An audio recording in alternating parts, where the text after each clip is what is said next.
যে মহামারী শুরু হয়েছিল দেশে সে সেটাও আমরা দিয়েছি।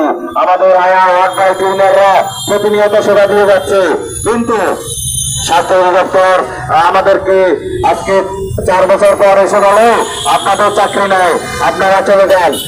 গত ডিসেম্বরে জানুয়ারি মাসে তারা আমাদের বলেছে আপনাদের মেয়াদ বৃদ্ধি হচ্ছে, আপনারা কাজ চলমান রাখেন।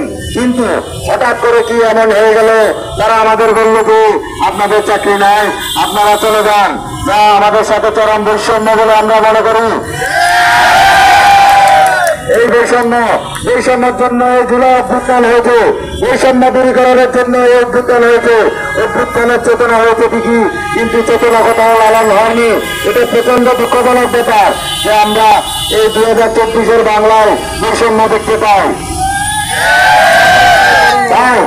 আমি প্রশাসন এবং আমাদের উচ্চতর কর্মকর্তা, আমাদের প্রধান উপদেষ্টা, আমাদের স্বাস্থ্য উপদেষ্টা সহ উচ্চতর কর্মকর্তাগণের দৃষ্টি আকর্ষণ করে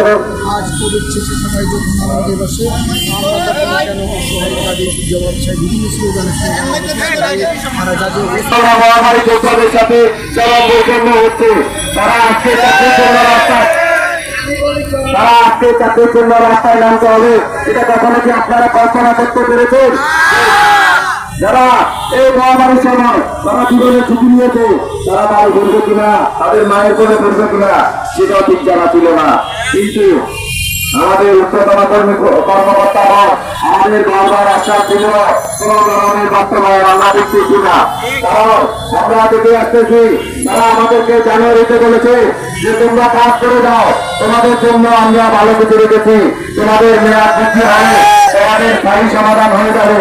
কিন্তু না, আমাদের কোন ধরনের স্থায়ী সমাধান হয়নি। এটা অত্যন্ত দুঃখজনক। আমরা আপনাদের সংবাদ মাধ্যমকে মনে করি চাকরির দিবে, আপনাদের কাছে প্রশ্ন ছেড়ে দিলাম, এই সমাধান আমরা কোথায় যাবো? আমরা প্রধান উপদেষ্টা সহ স্বাস্থ্য উপদেষ্টা মহোদয়ের দৃষ্টি আকর্ষণ করে বলতে চাই, এই মহামারী যোদ্ধাদেরকে আপনারা রাস্তায় না ফেলে তাদেরকে স্বাস্থ্যকর্মী হিসেবে তাদেরকে হাসপাতালের দিকে যেতে দিন।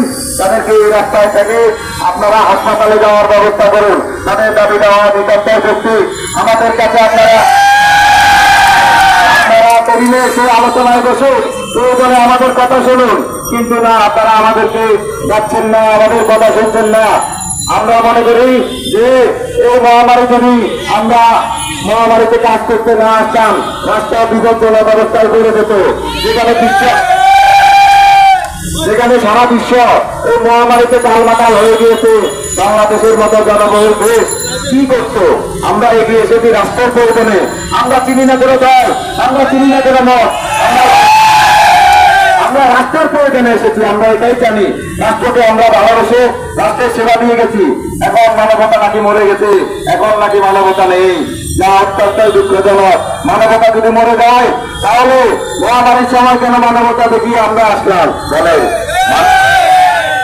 আমরা তাই প্রধান উপদেষ্টা